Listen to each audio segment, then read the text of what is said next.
Assalamu alaikum 3 class. Here is your book The Grammar Tree. So let's open your books.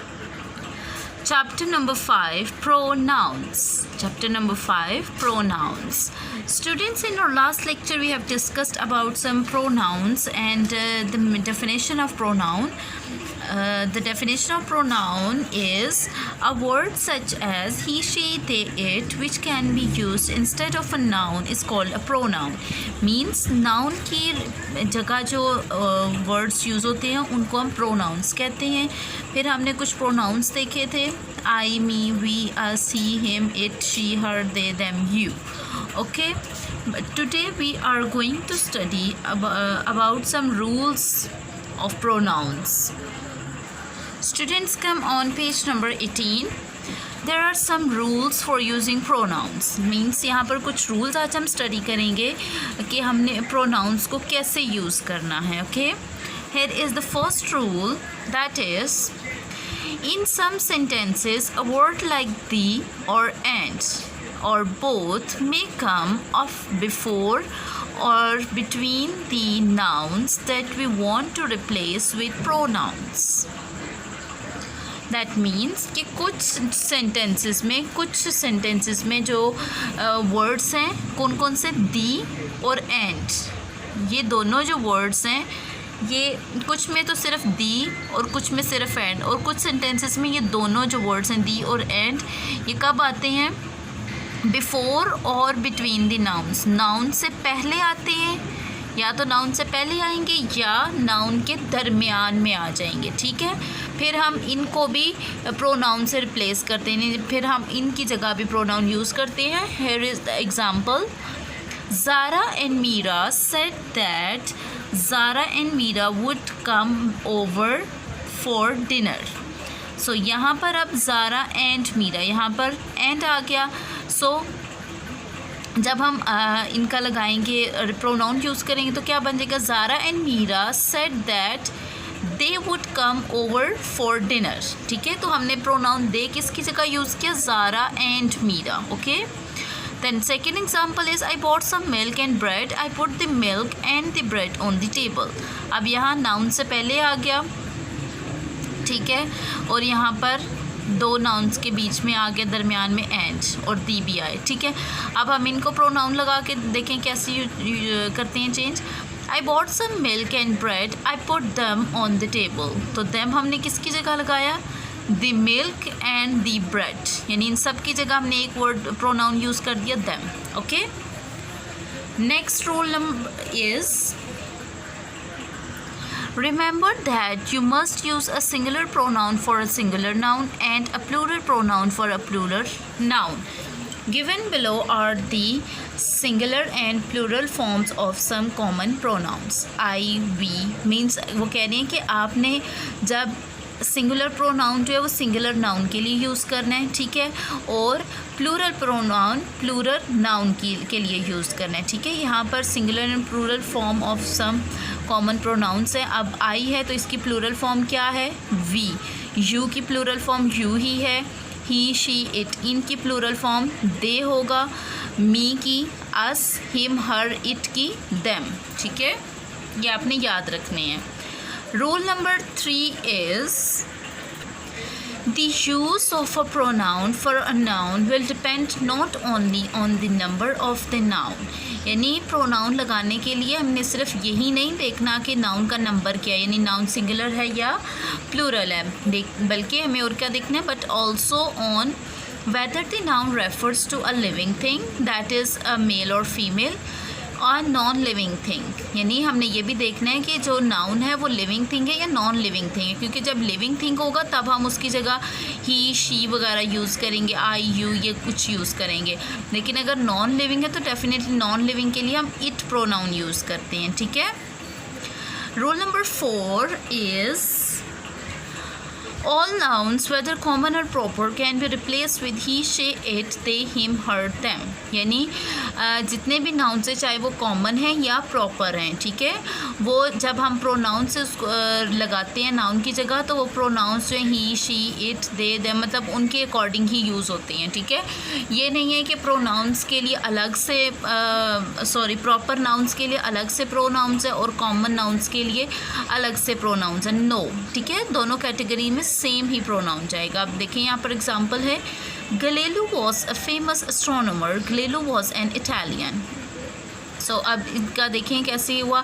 गलेलो was a famous astronomer, he was an Italian. Okay, next, Anna was a dancer. Anna was a Russian.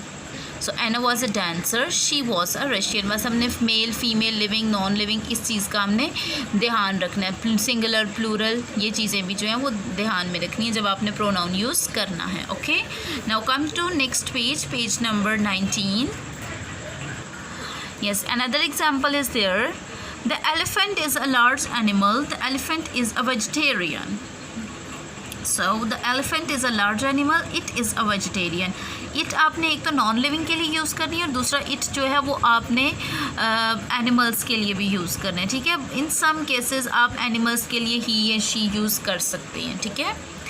Next, the room was full of tables and chairs. The tables and chairs were all old and covered with dust.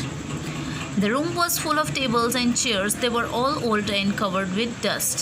So यहाँ पर the tables and chairs, इनकी जगह हमने सिर्फ एक pronoun लगा दिए, ठीक है. इससे क्या हो गया, सेंटेंस भी सिंपल हो गया और ईजी हो गया. ओके, सो स्टूडेंट्स, हमने कितने रूल्स सीखे प्रोनाउंस के रिलेटेड? 4 रूल्स, ठीक है. ये रूल्स आपने अच्छे तरीके से रीड आउट करने हैं और आपको आने चाहिए ये रूल्स, ठीक है. Now come on exercise number C. Rewrite the following sentences replacing nouns with pronouns wherever possible. यानी हमने नीचे में हमारे पास कुछ सेंटेंसेस हैं, ठीक है. हमने उन सेंटेंसेस में जिसमें प्रोनाउन यूज़ होता है उसमें हमने प्रोनाउन यूज़ करके इन सेंटेंसेस को रीराइट करने, नहीं दोबारा जो नीचे लाइन्स हैं वहाँ पर लिखने हैं. So let's start. So first sentence is, Rida told her mother that Rida had a new friend Narmeen. ठीक है, अब Rida told her mother that she had a new friend Narmeen, यानी अब आप Rida की जगह she लगा देंगे. Second is, Aesop wrote many stories. The stories became very popular. Then Aesop wrote many stories, full stop. They became very popular. यानी अब stories हैं, बार बार स्टोरीज़ रिपीट होगा तो ये अच्छा नहीं, मतलब सेंटेंस में सूट नहीं करेगा. सो हमने स्टोरीज़ प्लूरल था, ठीक है, तो प्लूरल हमने यहाँ पर प्रोनाउन जो वो दे यूज़ किया. Okay, third is, You have seen tigers and lions. Lions and tigers belong to the family of cats. तो अब आप क्या करेंगे, इसमें lions and tigers की जगह दे लगा देंगे, ठीक है, बाकी एज इट इज सेंटेंस रहेगा. Next, come to number 4th sentence. Mount Everest is the highest mountain in the world. Mount Everest is in Nepal. So यहाँ पर Mount Everest 2 बार हुआ है, ठीक है, रिपीट हुआ है यहाँ पर, तो आप इसकी जगह it लगा देंगे. तो sentence will be, Mount Everest is the highest mountain in the world. It is in Nepal. Okay. Next sentence is, yes, do not eat that mango. That mango is not ripe. So that mango, इसकी जगह हम it लगा देंगे. Sentence will be, do not eat that mango. It is not ripe. Next, number 6 says, Ryan loves music. Ryan is learning to play the sitar. So Ryan है. So Ryan is male and singular. Then we will write he instead of Ryan. Ryan loves music. He is learning to play the sitar. Number 7 sentence is, the king spoke to his people. The king told the people to be brave. यानी the king spoke to his people. He told the people to be brave. The king की जगह हमने he लगा दिया. So number 8 sentence is, the room was empty. The room had no furniture. तो यहाँ पर the room की जगह आप it लगाएंगे. The room was empty. It had no furniture. Okay. Come to next page, page number 20. Yes, on page number 20, number 9 sentence is, the lake is full of fish, but nobody is allowed to catch the fish. The lake is full of fish but nobody is allowed to catch them. अब the fish, ठीक है, मतलब fish repeat हो रहा है तो यहाँ पर हम fish की जगह them लगाएंगे because it's a plural. आपको पता है ना fish का plural fish ही होता है. Next, number 10 is Zara promised that Zara would get up early every morning. So Zara promised that she would get up early every morning. Next, number 11, Robin Hood was an outlaw but Robin helped the poor. So Robin है, Robin की जगह हम he लगा देंगे because he is a male. Robin Hood was an outlaw but he helped the poor. Number 12, the moon is a satellite. The moon goes round the earth. तो the moon की जगह हम it लगाएंगे because it's a non-living thing. The moon is satellite. It goes round the earth. Next, number 13 sentence is the Nile is the longest river in the world. The Nile is in Africa. तो the Nile it आएगा इसकी जगह. The Nile is in the Nile is the longest river in the world. It is in Africa. Number 14 is Romulus and Remus were brothers. Romulus and Remus had been brought up by a wolf. Romulus founded Rome and Romulus was its first king. अब इस sentence में sir गौर से देखें, Romulus and ramus were brothers. अब यहाँ पर Romulus and ramus की जगह हम दे लगा देंगे. They had been brought up by a wolf.